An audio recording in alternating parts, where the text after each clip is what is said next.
जन्माला आलेल्या लेकरापासून मला टेकलेल्या म्हाताऱ्यापर्यंत विचारा चहा काय आवडतो, गोड लागतो म्हणून. म्हणजे आपला विषय असा आहे की आपल्याला गोड आवडतं. गोड काय आवडतं? गोड आवडतं. गोड. पण महाराज म्हणतात मी तुम्हाला जे देवाचं नाव घ्यायला सांगतो ते नाव सुद्धा कसं आहे? गोड आहे. गोड गोड आहे. आता शहाणा माणूस म्हणला गोड आहे हो, माहित आहे, पण किती गोड आहे प्रमाण सांगा ना. गोड आहे माहित आहे आम्हाला, मान्य, पण किती गोड आहे? सांगितलं सुधेहुनी गोडा. आता सुधा नावाचा अमृत किती गोड आहे तुम्हाला माहित नाही का? अहो या अमृतासाठी भांडणं केली की लोकांनी, भांडणं केली ना.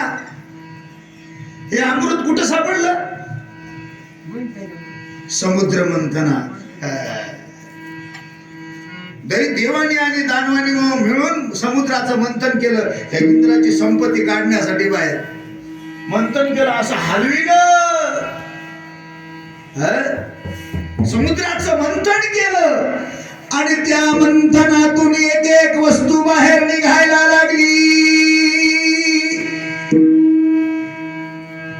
पहिल्यांदा निघालेली वस्तू मोठी विलक्षण आहे. पहिल्यांदा निघाली लक्ष्मी. लक्ष्मी का वस्तु पारिजातक सुरा धन्वंतरी चंद्रमा गावक्का मधुधा सुरेश्वर गज रंभादी देवांगना. असे एका मागे एक किती निघाले? 14 निघाले. 14. पहिल्यांदा लक्ष्मी निघाली. विष्णू महादेव भगवान विष्णू घेऊन गेले. जाऊ द्या, बाकीच्या संबंधाने आपल्याला विचार करायचा नाही. त्यात समुद्र मंथनात अमृत निघालं. अमृताची अनुभूती, अमृताची प्रचिती, अमृताची महती, अमृताचा परिणाम, अमृताची परिणती विलक्षण अशा स्वरूपाची आहे. ती कशी आहे? कशी आहे?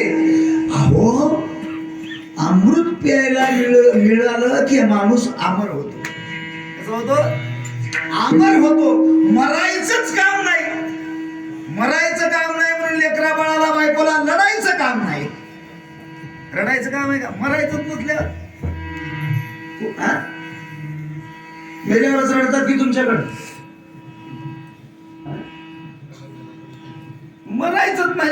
अमृत प्यायला मिळालं की संपलं. अमर होता येत अमर. म्हणून महाराज म्हणतात एवढी महती त्या अमृताची आहे. पण लक्षात ठेवा, एवढी महती त्या अमृताची आहे ना,